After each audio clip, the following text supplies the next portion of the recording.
మన ప్రభు అయిన యేసుక్రీస్తు నామంన మీ అందరికి కూడా నా హృదయపూర్వక వందనాలండి. మరి నా పేరు యేసుకుమారి.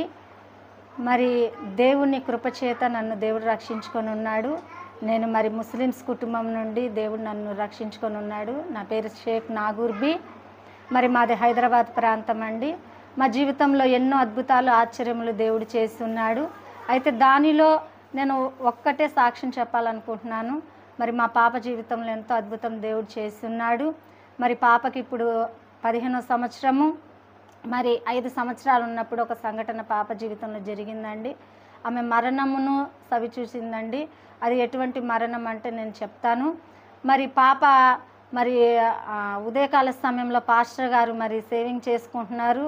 మరి బయటికి ప్రార్థనకి వెళ్ళాలని చెప్పేసి అయితే 8 గంటలు అవుతుందండి ఉదయకాల సమయంలో. మరి పాప కూడా మరి వాళ్ళ డాడీకి ఎదురు కూర్చొని మరి వాళ్ళ డాడీ మరి చేసుకుంటుంటే ఆ బిడ్డ ఆడుకుంటూ కూర్చొని ఉంది. మరి నేను మా యొక్క పెద్ద పాప ఇద్దరం కూడా బట్టలు పిండుతున్నామండి.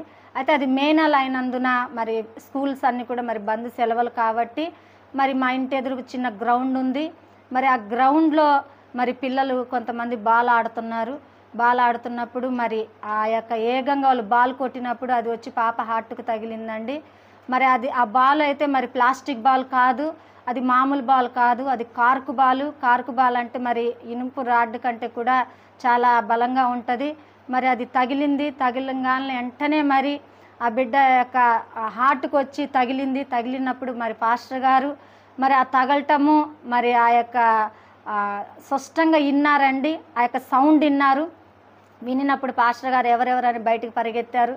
పరిగెత్తినప్పుడు నేను అనుకున్నాను పాస్టర్ గారు అరుస్తుంటే ఒకవేళ పాప సేవింగ్ చేసుకుంటుంటే ఏదైనా బ్లేడ్ తెగిందో లేకపోతే ఏమైనా అయిందో అని చెప్పేసి ఆ బట్టలాడ పడేసి పరిగెత్తుకుంటూ వచ్చాను.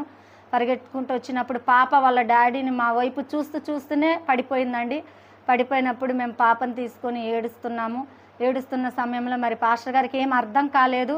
అర్థం కాక మరి పాపను తీసుకొని మరి బయటికి తీసుకొని చేతుల మీద ఎత్తుకొని బయటికి తీసుకెళ్ళి అటు ఇటు తిరిగారు ఏడ్చుకుంటూ. ఏం అర్థం కాలేదు. అప్పటికి పాప లేగలేదు. మరలా తిరిగి ఇంట్లోకి వచ్చాము. వచ్చేపాటికి అందరూ కూడా గుంపు కూడారండి.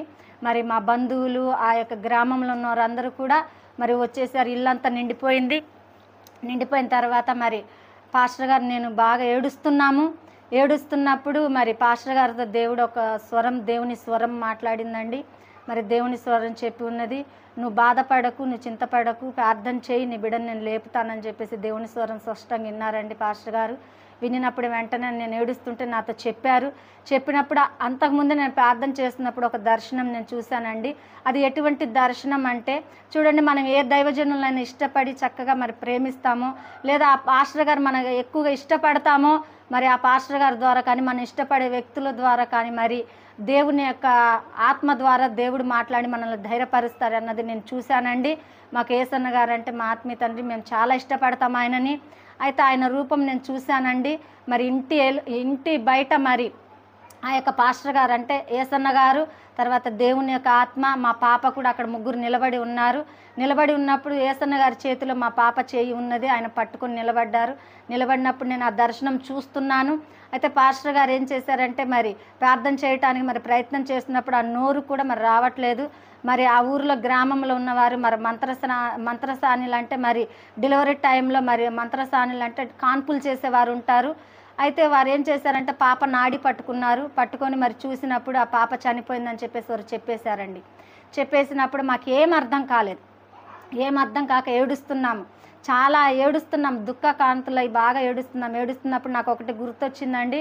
మరి మరెమ్మ తల్లి ఏ విధంగా యేసుప్రభు వారిని మరి సిలువేస్తుంటే ఆ దుఃఖాన్ని మరి ఆపుకోలేక ఆమె ఏ విధంగా అయితే కన్నీరు మున్నీరుగా గుండె పగిలినట్లు ఏడ్చిందో నేను కూడా అదే విధంగా ఏడ్చున్నానండి.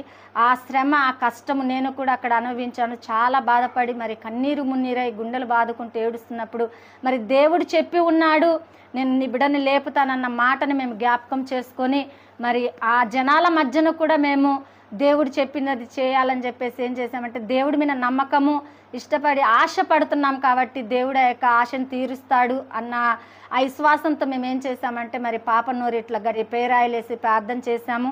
ప్రార్థన చేసినప్పుడు మరి మరలా నాకు దర్శనం కలిగిందండి. దర్శనం కలిగినప్పుడు ఆ దర్శనంలో నేను చూస్తున్నప్పుడు మరి యేసన్న గారి చేతిలో మా పాప చేయి ఉన్నది. మరి యేసన్న గారి చేయి వదిలిపెట్టినప్పుడు మరలా పాప ఆ యొక్క ఆత్మ వచ్చి పాప శరీరంలోకి వెళ్ళటా నేను చూశానండి స్పష్టంగా. చూసినప్పుడు మరి పాప హమాత్తుగా మరి లేచి శ్వాస గట్టిగా తీసుకొని పెద్దగా ఏడ్చేసిందండి. ఏడ్చేసినప్పుడు ఎంత అద్భుతం దేవుడు చేశాడంటే అక్కడ ఒక క్రిస్టియన్ మాత్రమే లేరండి. మరి నానా విధమైన కులాలు కలిగిన వారు అక్కడ ఉన్నారు, నానా ప్రజలు అక్కడ ఉన్నారు. వారి మధ్య దేవుడు ఎంతో అద్భుతం ఆశ్చర్యం దేవుడు చేశాడు. మరి దేవుడిని వెంటనే మేము అక్కడ మహిమపరిచాము. అనేక మంది కూడా ఒకటే సాక్ష్యం ఇచ్చాడు, దేవుడు ఎంత అద్భుత కార్యం చేశాడని చెప్పేసి దేవుని పక్షంలో అందరూ కూడా సాక్ష్యం ఇచ్చారు. అయితే మేమేం చేసామంటే పాపను తీసుకొని మరి హాస్పిటల్కి వెళ్ళాము. ఎందుకంటే ఆ పాపకు మరి ఎక్కడ దెబ్బ తగిలిందో మరి ఫ్యూచర్లో ఏది కూడా ఆ బిడ్డకు కాకూడదు అన్న ఉద్దేశంతో మేము ఏం చేసామంటే ఆ పాపను తీసుకొని మరి మా దగ్గరలో ఉన్న హాస్పిటల్ ఎంబీబీఎస్ డాక్టర్ దగ్గరికి తీసుకెళ్ళి మరి చెప్పాము, ఇట్లా ఈసీజీ తీయండి డాక్టర్ గారు అన్నప్పుడు మరి ఆయన సరేనని ఈసీజీలకు అన్నిటి కూడా మరి రాశారు. రాసినప్పుడు ఈసీజీ తీసినప్పుడు ఆశ్చర్య విధంగా ఆ రిపోర్ట్ కూడా నార్మల్ వచ్చినప్పుడు దేవుని అక్కడ స్తుతించాము. మరి ఆ యొక్క డాక్టర్ గారు మా పాస్టర్ గారిని అడిగారు కదా, మరి ఎలా ఈ అద్భుతం జరిగింది, మరి చనిపోయింది పాప అని చెప్పేసి చెప్తున్నారు, మీ బంధుమిత్రులు అందరూ కూడా చెప్తున్నారు పాప చనిపోయిందని, మరి ఎలా బిడ్డ మరలా లేచింది, ఎలా అది సాధ్యమైందని చెప్పేసి చెప్పాడండి. మరి ఆయన అయితే క్రైస్తవులు కాదు, ఆయన మరి దేవుణ్ణి వెరగని వ్యక్తి అండి. మరి ఆయన అడిగాడు, మమ్మల్ని అడిగినప్పుడు మేము చెప్పాము, జరిగిన సంఘటన అంతా కూడా చెప్పిన తర్వాత ఆయన నోటి నుండి ఒక సాక్ష్యం చెప్పాడండి. నిజంగా దేవుడు ఎంత గొప్పవాడు, ఎంత ఆశ్చర్యం చేశాడని చెప్పేసి ఆయన కూడా సాక్ష్యం ఇచ్చాడండి. మరి ఆశ్చర్య విధముగా బిడ్డ జీవితంలో దేవుడు ఎంతో కార్యం చేశాడు. మేమైతే అది ఎప్పటికీ మర్చిపోలేమండి. మర్చిపోయిన సంఘటన అది దేవుడు ఆ బిడ్డ జీవితంలో చేశాడు. మరి అప్పుడు మొదలుకొని మరి ఇప్పుడు వరకు కూడా బిడ్డకి ఇప్పుడు 15 సంవత్సరాలు వస్తున్నాయి. ఎప్పుడు కూడా మరి ఎటువంటి ప్రాబ్లం లేకుండా మరి ఆ బిడ్డ సజీవ లెక్కలో దేవుడు ఉంచి ఉన్నాడు. మేమైతే అప్పుడప్పుడు భయపడతాము, ఆ బిడ్డకి ఎటువంటి బలహీనత వస్తుందేమోనని చెప్పేసి భయపడతాము. కానీ ఆశ్చర్య విధంగా దేవుడు ఏంటంటే ఆ బిడ్డని స్వస్థపరిచాడు. మరి నా ఒడిలో నా బిడ్డని నాకు దేవుడు అప్పగించాడు. అయితే ఆ క్షణంలోనే దేవుడు మరలా మాట్లాడాడు, నీ బిడ్డని నాకు సమర్పించండి అమ్మా అని చెప్పేసి అడిగినప్పుడు మరి ఒక దైవజనుల్ని పిలిచాము, పెద్ద దైవజనుల్ని పిలిచి మరి ఆ దైవజనుల ద్వారా బిడ్డని అభిషేకించాము. దేవుని కార్యము అద్భుతం అక్కడ జరిగిందండి. మరి ఆ గ్రామంలో ఎప్పుడు కూడా ఎన్నడూ కూడా మరి సువార్త జరగని గ్రామం అండి అది. మరి క్రిస్టియన్స్ కూడా లేని గ్రామం అది. ఆ గ్రామంలో దేవుడు ఆశ్చర్యకరంగా ఏం చేశాడంటే మరి ఈ బిడ్డ అద్భుత విధంగా లేగటం వల్ల మరి అక్కడ మరి దాదాపు 40 మంది ద్వారా మరి ఆ యొక్క ప్రార్థన కూడా అక్కడ పెట్టడం జరిగిందండి. ఆశ్చర్యంగా దేవుడు అక్కడ సువార్త జరిగించబడింది. ఇప్పటికి కూడా మరి అనేక మంది సేవకులు అక్కడికి వెళ్తున్నారు, మేము కూడా వెళ్తున్నాము. అనేక గృహాలలో అక్కడ ప్రార్థన కూడా జరుగుతుంది. ఆశ్చర్యంగా ఇంత అద్భుతం ద్వారా మరి ఆ పట్టణం కూడా రక్షించబడినందుకు దేవుని స్తుతిస్తున్నాను. మరి ఆశ్చర్యం ఏంటంటే మరి బిడ్డ మరి పుట్టింది 2008లోనండి 10వ తారీఖు 12వ నెలలో పుట్టింది. ఆమెకు మరి ఈ 10వ తారీఖు అన్నది దేవుడు మరి ఆశీర్వదించి ఆ బిడ్డకి ఇచ్చాడేమోనని మేము అనుకుంటున్నాము. మరి ఆశ్చర్య విధంగా దేవుడు ఆ యొక్క అంకెను ఆ బిడ్డకి ఇచ్చాడని మేము భావిస్తున్నామండి. మరి మే నెల 10వ తారీఖు మరి 2014లో ఆ బిడ్డ మరి మరణించిన రోజండి. మరి జనవరి మరి 2015 మరి ఆ 10వ తారీఖు ఆ బిడ్డని అభిషేకించాము. మరి బాప్తిసం కూడా మరి ఆ బిడ్డ తీసుకొని ఉందండి. మరి 15వ సంవత్సరం వచ్చినప్పుడు ఆ బిడ్డకు బాప్తిసం ఇచ్చి ఉన్నాము. సొంత రక్షకుడు అని ఆ బిడ్డ ఎరిగి మరి తెలుసుకొని బాప్తిసం తీసుకుంది. సొంత రక్షకుడు అని అంగీకరించి ఆ బిడ్డ బాప్తిసం తీసుకుంది. 2023 మరి 10వ తారీఖు ఆ బిడ్డ బాప్తిసం తీసుకొని ఉంది డిసెంబర్ నెలలో.